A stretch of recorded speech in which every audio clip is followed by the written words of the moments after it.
The last remaining part of the data layer, for which we currently have only a contract, is the remote data source. This is where all of the communication with the remote numbers API will happen, for which we are going to use the HTTP package. And all of the implementation of this remote data source will of course be done doing test-driven development. Hello, welcome to ResoCoder, where you are getting prepared for real app development by building better, faster, more stable apps. So subscribe and hit the bell if you want to grow your coding skills. As always, we already have the contract of the number trivia remote data source, so we know that it should have two public methods: get concrete number trivia, which accepts a number, and also get random number trivia. And actually, we are already even providing a documentation here saying that the first method, get concrete, should call http://numberapi.com for a particular number, while the get random number trivia will call basically the same URL but with a random endpoint. And both will be, of course, get requests.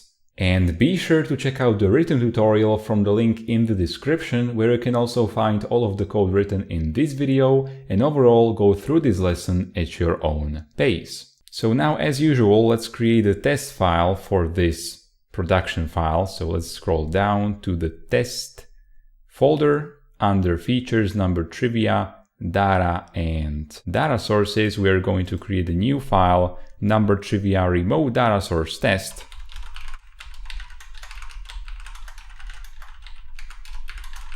.dart.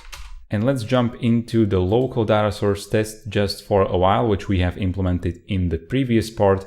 And let's just grab the Mockito, Matcher, and all of that good stuff, even Dart convert. Let's just grab all of the imports in here. So all of the imports, we're going to copy them, paste them into the remote data source test. And of course, we aren't going to need shared preferences, neither the local data source file, but otherwise we're going to need everything. And while we are at it, let's also import the HTTP package as HTTP.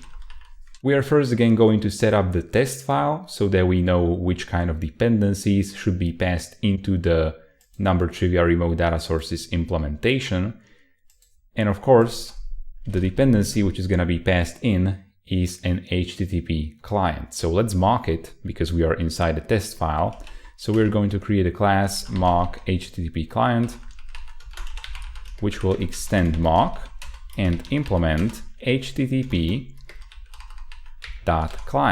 And now inside the main method, so void main, we are going to first get hold of the number trivia remote data source instance,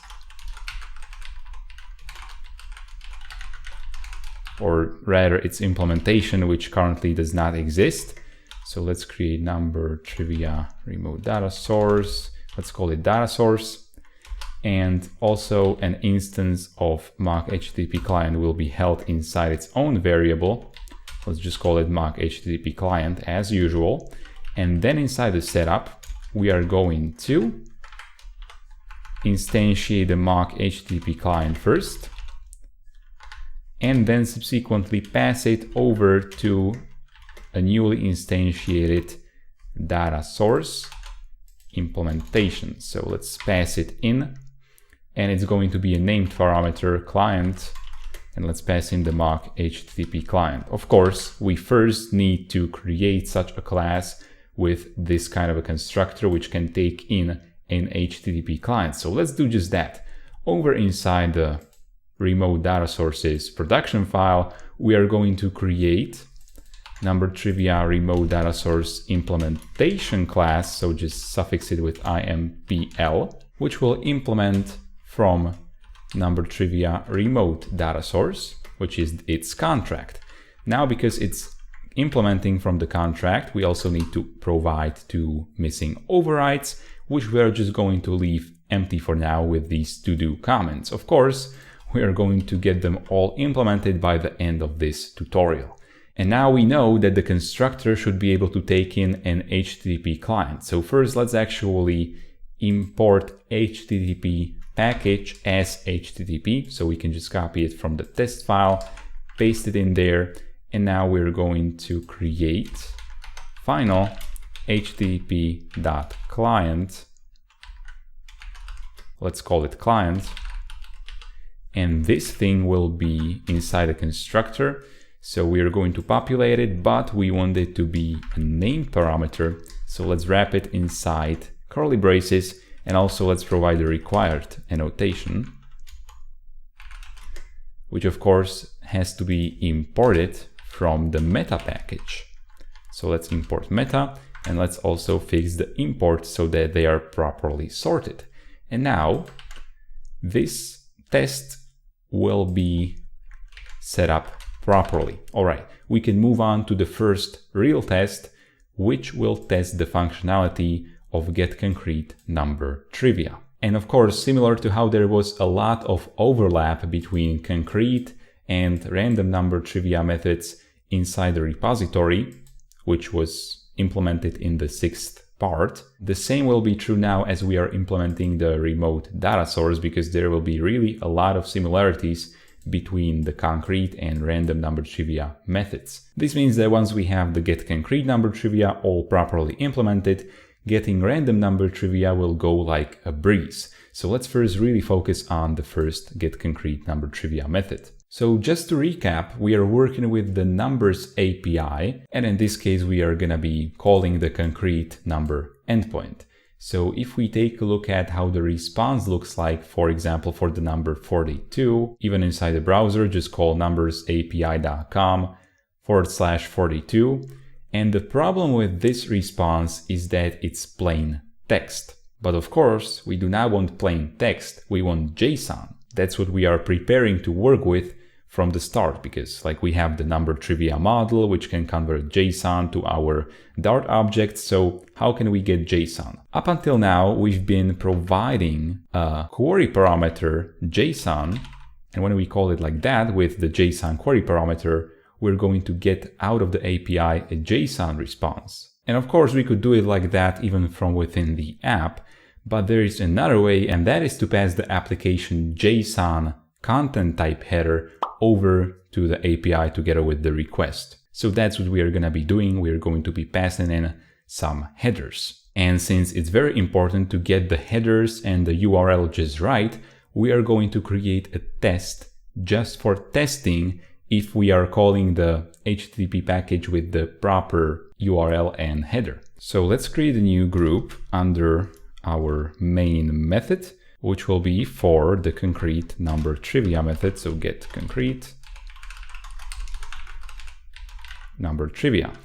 And inside this group, we are going to first create a final T number, which will simply hold the number for which we are going to be trying to get the trivia, because we are operating with a concrete number after all.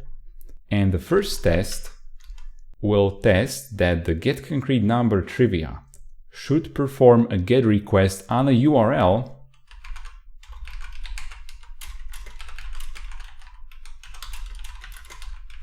with number being the endpoint,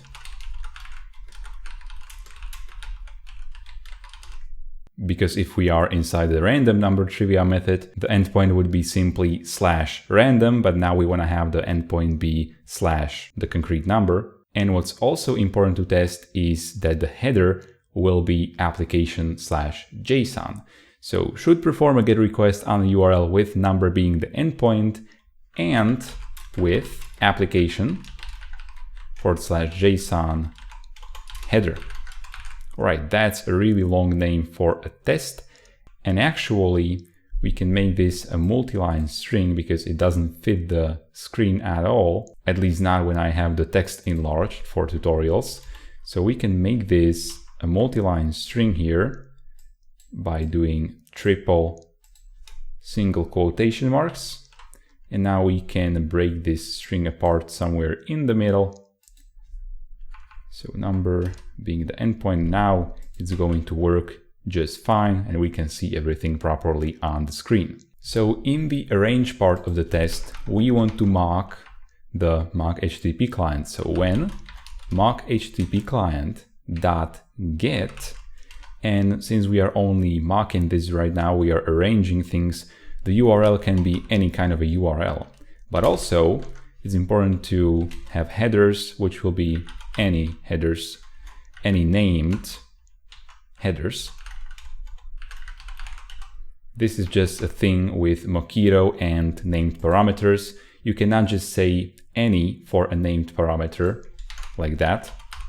You have to say any named and provide the name once more, because just Dart is written in such a way that Mockito cannot infer the name of the parameter. That's sadly how it is. But regardless of that, whenever the get method is called on the mock HTTP client, we want to answer with an answer containing an HTTP response, which comes from the HTTP package, of course, so response. And the response class's constructor takes into its constructor string body and then a status code.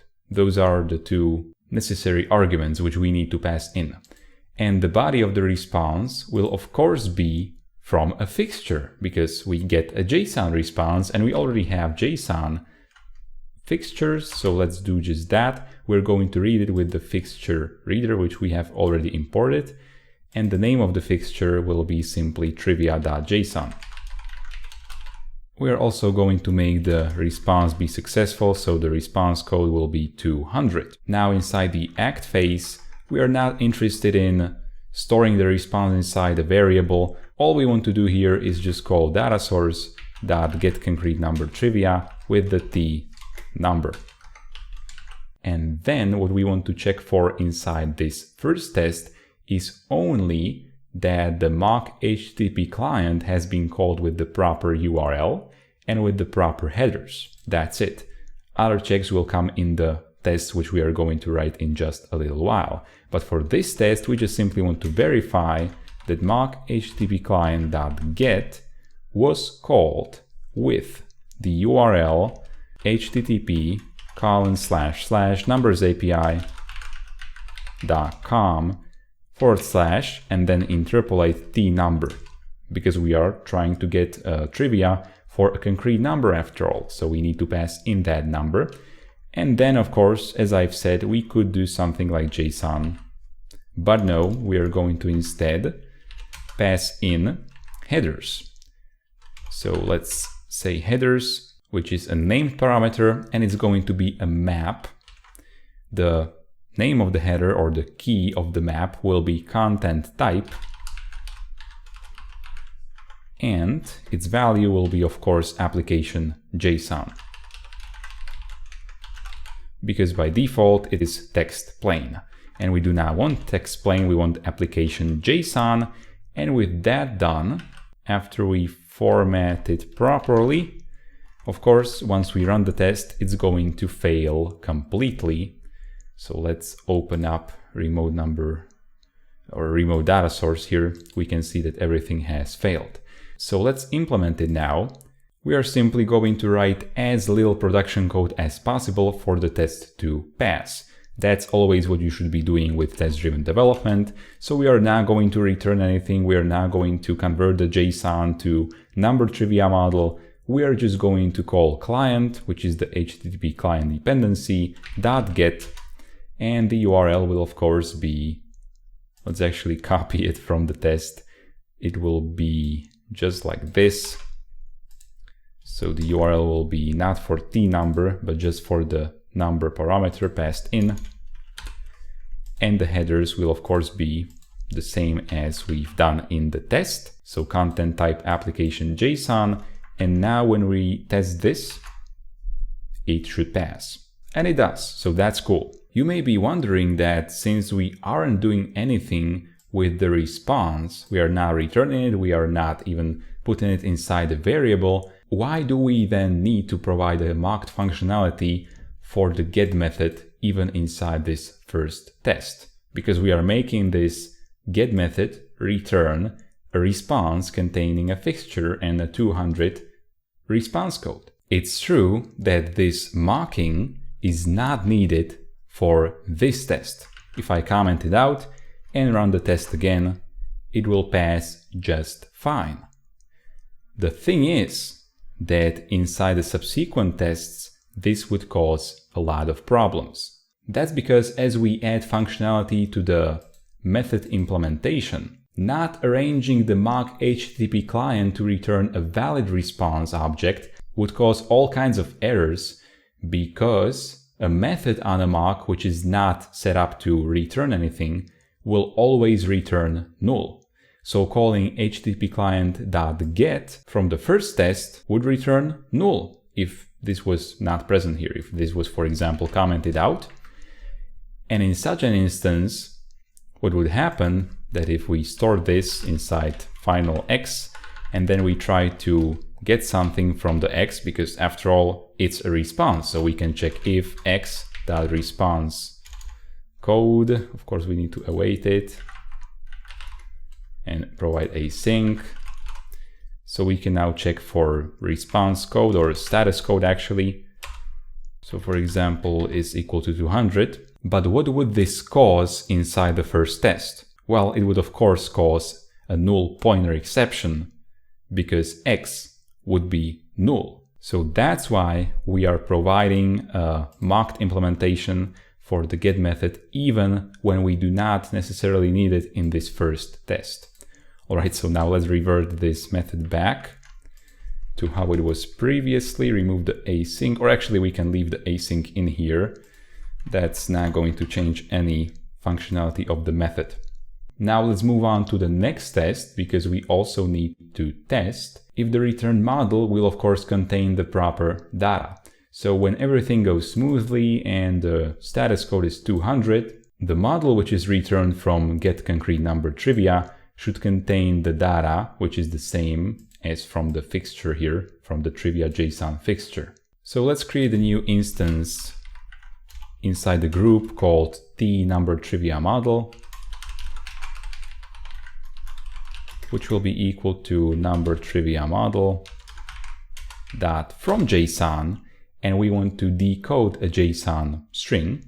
So JSON.decode, and we're going to decode this fixture. So let's copy it and paste it down there. And now we can use this tNumberTriviaModel inside the next test, which we are about to write. So it will again be an AAA test. It should return number trivia when the response code is 200.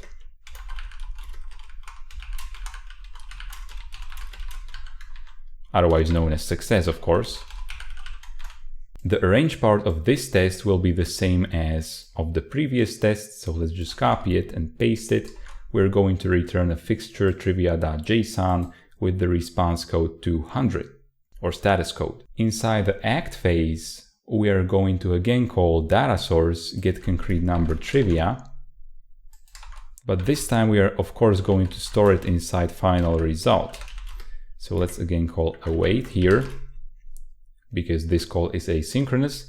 And now inside assert, all we want to do is expect result equals the variable which we have just created above inside the group.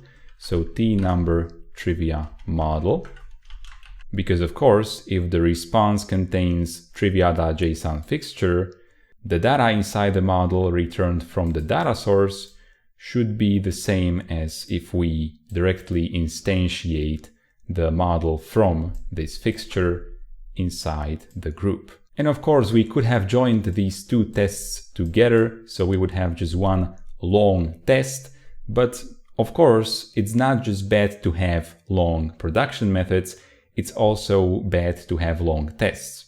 So you should always try to keep your tests as small as possible to test only the smallest amount of functionality that they can. So now let's go ahead and implement this test.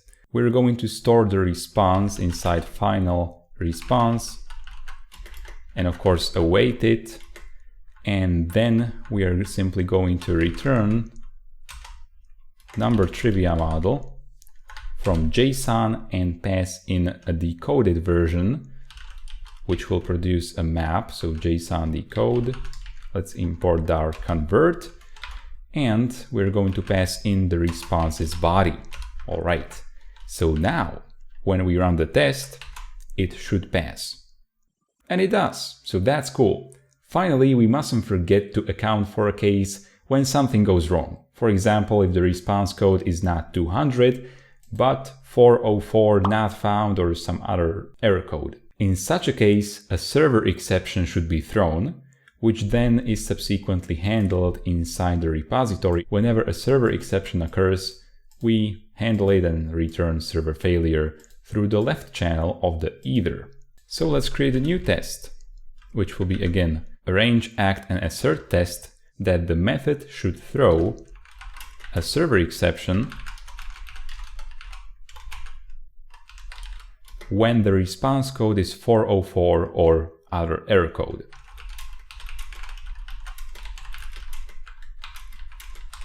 Basically, whenever it's not 200, it's going to be erroneous. So we again want to mark the HTTP client, but this time it's just going to answer with simple something went wrong. It doesn't really matter what we put in here. And of course, the status code will be 404. And since we are again testing for the method throwing an exception, we are going to just store the method inside a variable. So final call, just like in the previous part. And this call variable will be equal to data source dot get concrete number trivia method.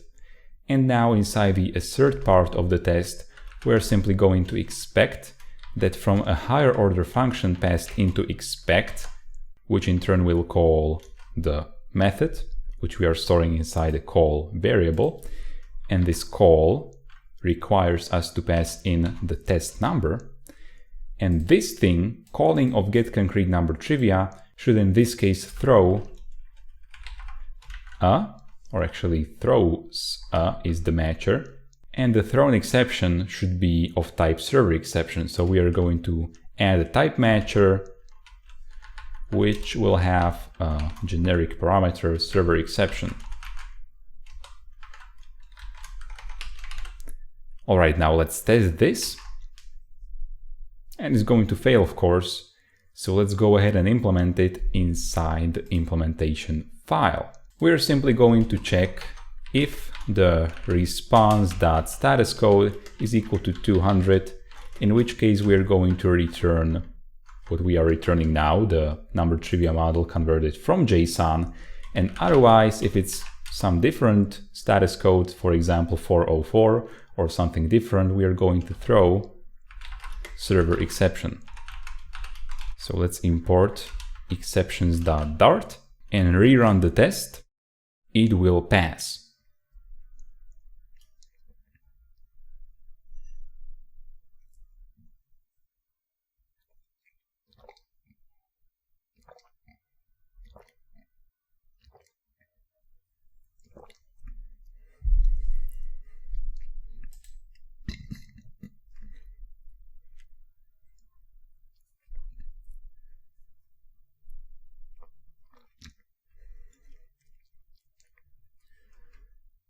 But let's go back to the test file and talk about being a bit dry. That's right, even the tests require us to show some respect to them by keeping them dry. In other words, we should not repeat ourselves. Do not repeat yourself is the acronym for dry if you're not familiar with that. And as you can see, we are surely repeating ourselves, because we have the same setup of the mock HTTP client in the two first methods. And since we are also going to be testing for the get random number trivia method, and tests inside that group will be very similar to the tests inside this concrete group, this duplication would be even more prevalent. Because of that, let's move this mock setup into a special named function right inside this void main. So we're going to just cut it out, this code of setting up the mock, and below the setup we are going to create void setup mock HTTP client success 200.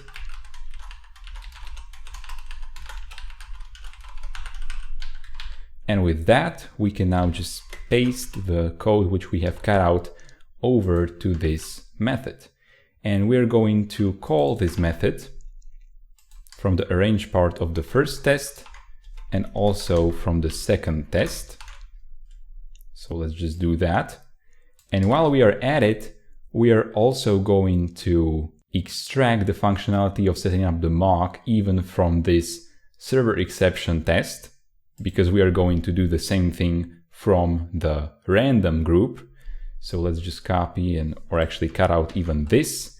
And we are going to create another method, which will be called setup mock HTTP client failure 404. And just paste that cutout code over to there. And now we're going to call this method from within the last test. And of course, all of this code is available from the written tutorial, to which you can get from the link in the video description. Let's now move on to the getRandomNumberTrivia method. Similar to when we were implementing the repository in the sixth part, the difference between the concrete and random methods will be really minimal. In fact, all we will need to change is the endpoint being called. Instead of this number, we will simply call random. And that's it.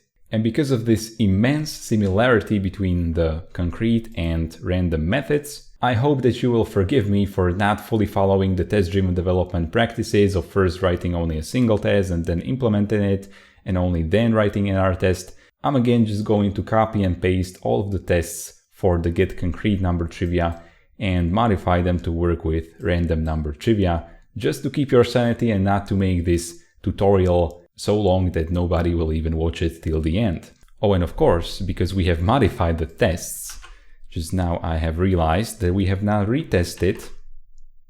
Because we have refactored the tests, we should retest if everything still works, and of course it works, just to be safe. So back inside the test file, we're just going to copy the whole group for the getConcreteNumberTrivia, and we're going to paste it below and call it getRandomNumberTrivia. And we are basically just going to replace any reference to concrete numbers with random numbers and random endpoints. So random number trivia will be here. Of course, we are not going to need the T number here, because we aren't going to be calling a number endpoint for a precise number. Instead, from this first test, we will want to verify that the mock HTTP client was called with the random endpoint. And of course, inside the act phase, we do not want to call getConcreteNumberTrivia, but rather getRandomNumberTrivia. And the headers and all of that will stay the same. And we are still going to respond with the same success response as we did from the concrete test. Now moving on to the test below, it's going to be absolutely the same. We're just going to change the call to be to getRandomNumberTrivia. Otherwise, we are not changing anything. And the same goes here. Inside the last test, where it should throw an exception, we're going to call, or actually get a reference to the getRandomNumberTrivia method, which doesn't accept any arguments again. And that's basically it. So just let's run these tests. And they are all going to fail, of course. But once we go over to the implementation and just copy the contents of getConcreteNumberTrivia implementation and paste them into the getRandomNumberTrivia method, which we of course need to make asynchronous. And now we just change it to not call the number endpoint, but rather random. And now we run the tests again. They're all going to pass. So that's basically it. But of course, this code duplication is horrible and we can make it much cleaner. This time, getting rid of the duplication will be actually a lot simpler than it was inside the repository, because now we are just passing around a string. We do not need to pass in some method references or anything like that. So let's just create a new private method returning a future number trivia model. Let's call it with an underscore because it's private, get trivia from URL. And it's going to accept a string URL. And of course, it's going to be async. And inside of here, we are going to just copy and paste the content of the random method, for example, but instead of passing in a URL explicitly, we are rather going to pass in the URL from the parameter over to the call client.get. And now we're going to get rid of the bodies of the get random number trivia method. We can actually get rid of the async keyword as well. And we're just simply going to call get trivia from URL and pass in the random URL, which I should have probably copied, so that doesn't matter. Let's just copy it from the method above, and the URL will be simply /random. And of course, after we add a semicolon at the end, that's really it to this method. And now, similarly, inside the get concrete number trivia method, we are going to delete the body of the method together with the async keyword, and instead we're going to call get trivia from URL and pass in the URL with the interpolated number. And with that, we can now rerun the tests, and they should all still pass because we have not changed the functionality, only we have removed the code duplication. To go through this tutorial at your own pace once again, and also to get all of the code, check out the written tutorial available from the link in the description. So we are moving along pretty quickly. We've just finished the whole data layer, and with the domain layer already implemented, the only thing which remains is the presentation layer.